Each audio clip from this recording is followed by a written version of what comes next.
Hello, wildlings. I'm your Creepsmith, and you found my Fear Forge. Lucky you. Tonight's story, a prose poem from the creator of cosmic horror. What the Moon Brings, by H.P. Lovecraft. I hate the moon.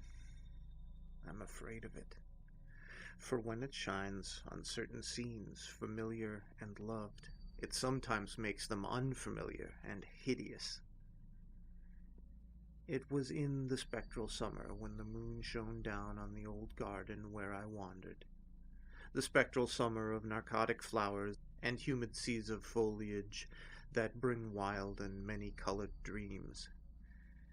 And as I walked by the shallow crystal stream, I saw unwanted ripples tipped with yellow light, as if those placid waters were drawn on resistless currents to strange oceans that are not in the world.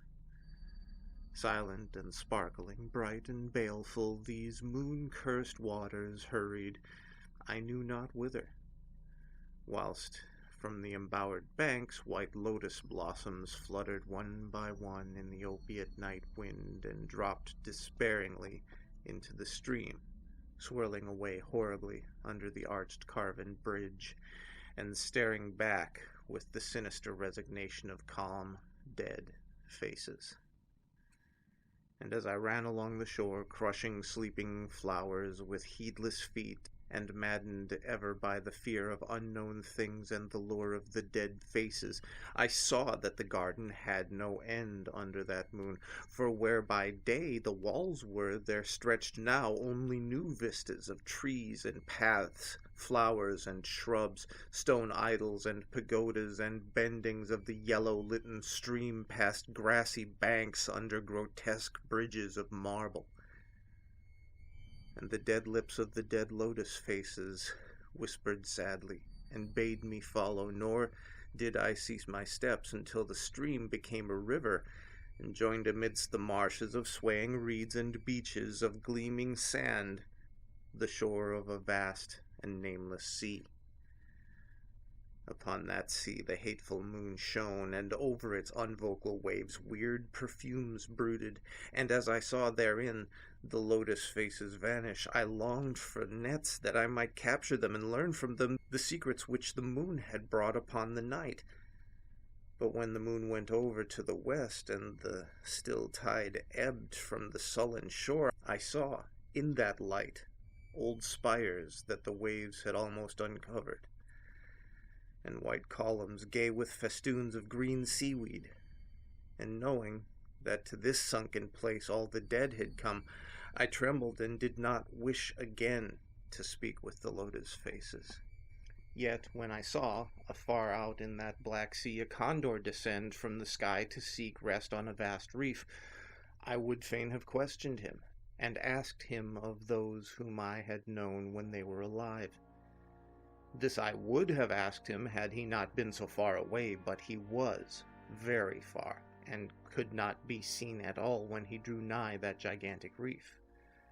So I watched the tide go out under that sinking moon, and saw gleaming the spires, the towers, and the roofs of that dead, dripping city. And as I watched, my nostrils tried to close against the perfume-conquering stench of the world's dead. For truly this unplaced and forgotten spot had all the flesh of the churchyards gathered for puffy sea worms to gnaw and glut upon. Over those horrors the evil moon now hung very low, but the puffy worms of the sea need no moon to feed by. And as I watched the ripples that told of the writhing of the worms beneath, I felt a new chill from afar out whither the condor had flown, as if my flesh had caught a horror before my eyes had seen it.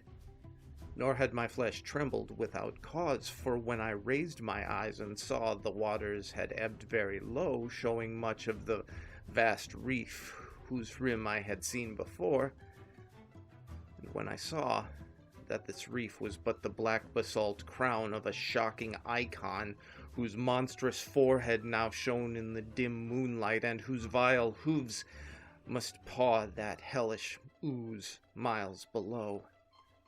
I shrieked, and shrieked lest the hidden face rise above the waters, and lest those hidden eyes look at me after the slinking away and leering of that treacherous yellow moon.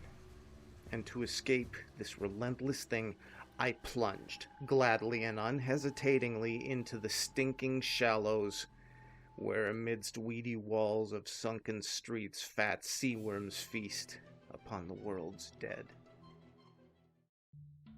So stay scary, my wildlings. Be thankful you don't have to experience the nightmares of a crazy horror writer, and try and make the most of your nights.